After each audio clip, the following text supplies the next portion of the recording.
They made it through this again. Sensing a satisfied echo in Testarossa's voice, Moss was greatly relieved.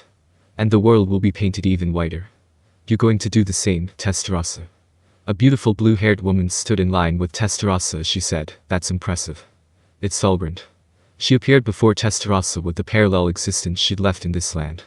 It's not that big of a deal. I simply found it doubtful whether this whole series of events was truly Velzard Summer's will, so I thought I'd confirm it just in case. You're using a power that could destroy the world just for that purpose. I think it's impressive. Two beautiful women stood side by side, smiling as they conversed. It was a sight that would make anyone who didn't know anything blissful. But to Moss, exposed to the pure white world and the nihilistic world, it was nothing short of a fear experience. Hey, cut me some slack. I'm still the Grand Duke of Hell, you know. I've been second only to the Primordial, so why am I being treated like this all the time?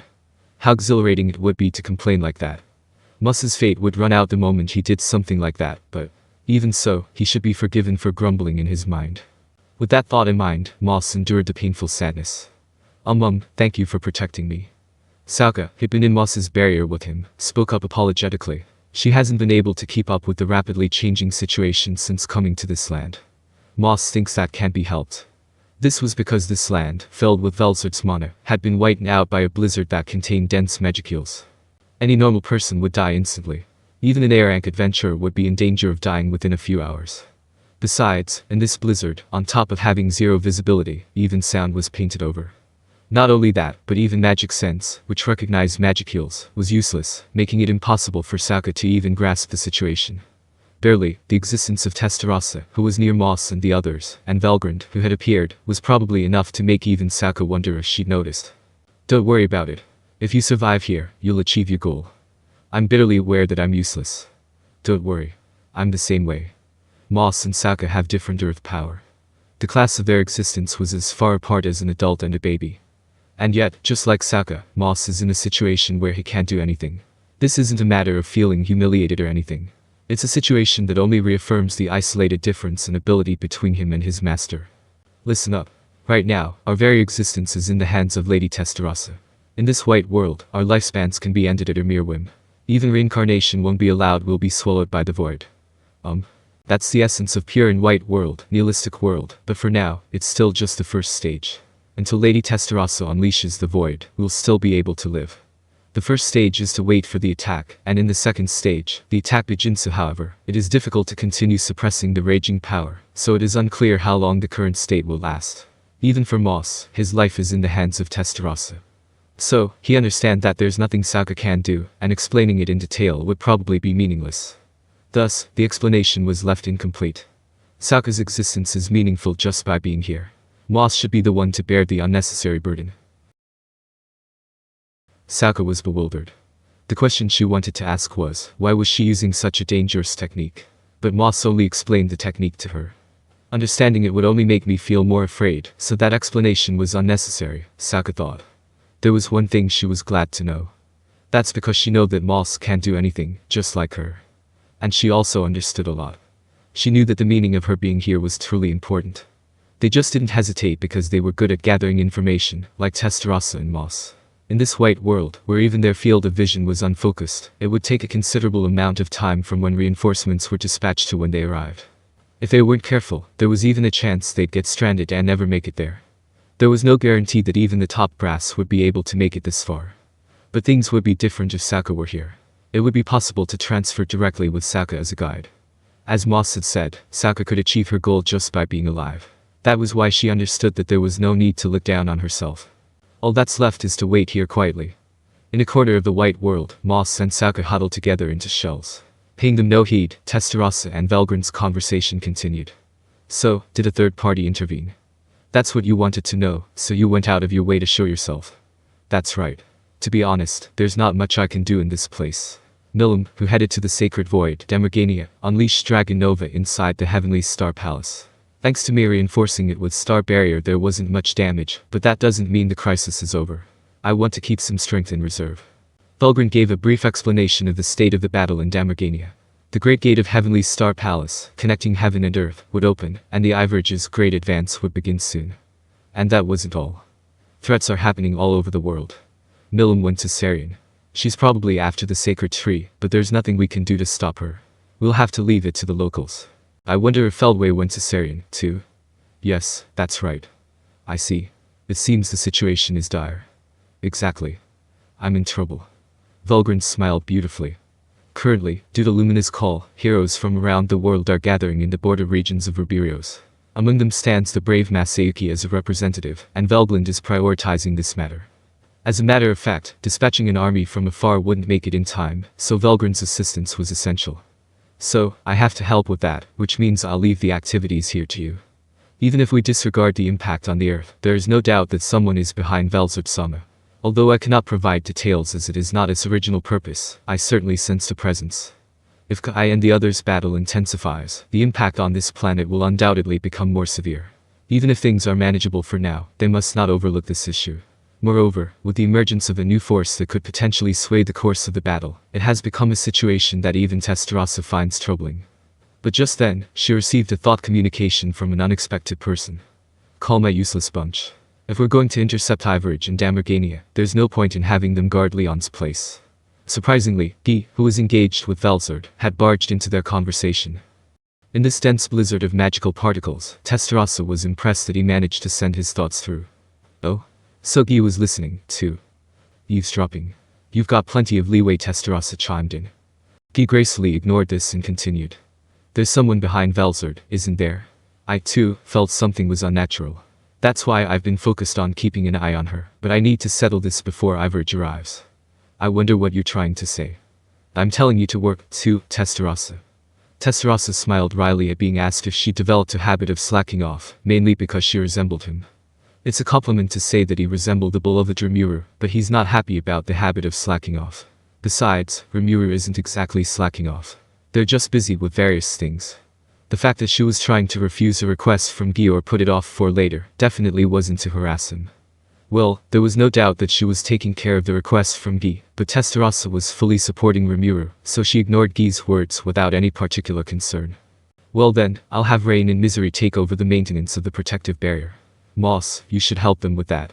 Understood. The only answers were yes or yeah, so Moss had no choice but to answer right away. Even his request, Velgrynd, didn't seem to think Moss was lacking in strength. Well then, I'll leave this to you. Leaving those words behind, she quickly disperses her parallel existence. A few seconds later, a separate space connected with the remnants of Velgrynd's power, and a transfer gate appeared, bringing Rain and Misery to the scene. And so, the state of the war in the White World entered a new phase. As soon as Rain arrived, she began grumbling. It's cold. Even I, the Primordial, feel like I'm freezing. Her unreadable statement was truly dignified. However, Testarossa was here. Shut up. Everyone is working diligently, so you shouldn't be complaining all the time. It might not have been a problem if it were just Misery, who was always spoiling her, but this time she got mad at her. Oh well. It's been a while since I've gotten serious. Having set that into satisfaction, Rain constructed magic to reinforce Moss's barrier. Could it be that Moss is stronger than me? Ahaha, you're joking. It would be a pain if she got involved, so Moss parried Rain's words. However, that wasn't enough to convince Rain. Even this barrier can withstand most attacks, right? The barrier of Moss is constructed to protect only Souka and Moss himself. Its strength is at a considerable level, perfectly neutralizing the attack aftermath generated by Guy and Velzard. Well, survival comes first. With my subordinates, this level is impossible. Same here. I can't compare to Khan and the others. Misery agreed with Rain's statement. Moss didn't feel bad about being praised, but he wasn't going to let it go to his head.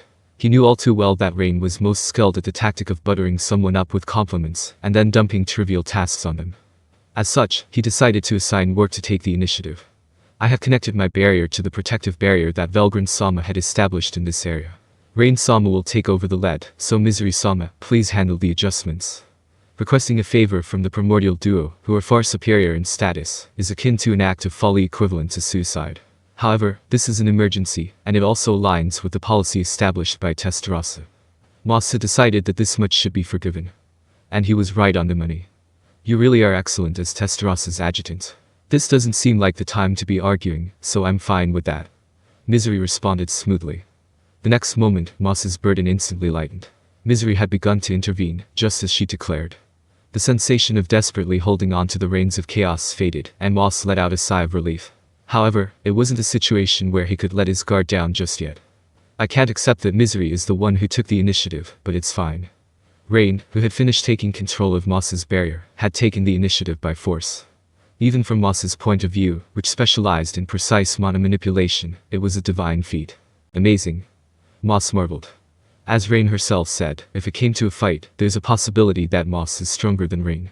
Although she couldn't say for sure since they had never tested it, Moss believed that if he strategized and prepared thoroughly, he would emerge victorious.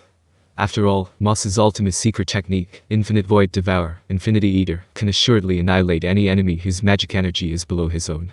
Since it would be meaningless if the enemy were to escape, it must be used at the decisive moment. This technique is what makes Moss truly invincible. Since the amount of magicules Rain and Misery had wasn't much different from Moss's, it was understandable that they'd think they could win depending on how they fought.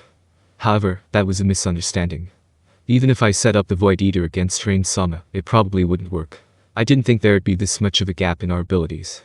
Moss's reverence for the 7 pillars strengthened, as expected of the Primordial. He reflected on how arrogant he'd become, and made an effort not to let it out after this day. Anyway, as for Rain. What is it? Why do Moss have more magicules than me? On the inside, she was panicking. As a matter of fact, even though it was only a little, Moss had a numerical advantage. She tried jokingly asking him, "Aren't you stronger than me?" But she was half serious. Testarossa had once given him a hard time. Although the memory of that humiliation had conveniently been erased, the feeling of shame continued to smolder deep within his heart.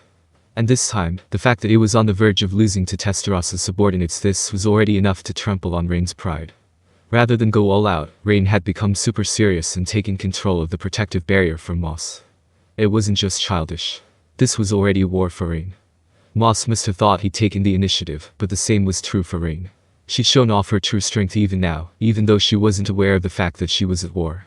That's how Rain's reputation was maintained, and as a result, the situation had improved.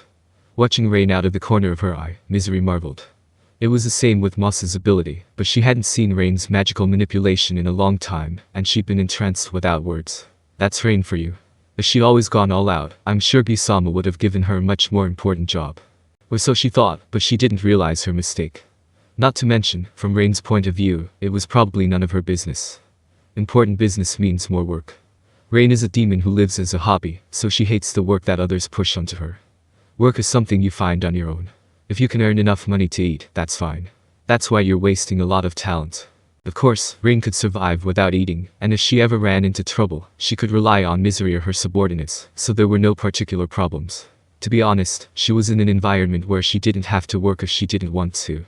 In other words, there was a problem with Misery, who was cooperating with them, and it could also be said that it was Misery's fault that Rain didn't get serious. Not realizing that is Misery's fatal flaw. However, since she is happily taking care of Rain, it seemed unlikely that this issue would ever be resolved in the future. Putting that aside, it was true that Misery had been influenced by Rain. This time, too, it worked well, and Misery's mana adjustment had become spirited as well.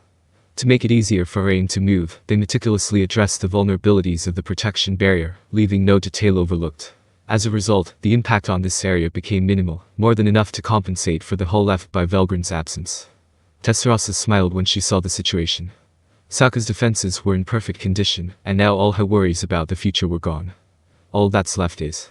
Now then, I wonder who's hiding. With that murmur, Testarossa looked up at the battle space in the heavens, where the fierce battle was taking place.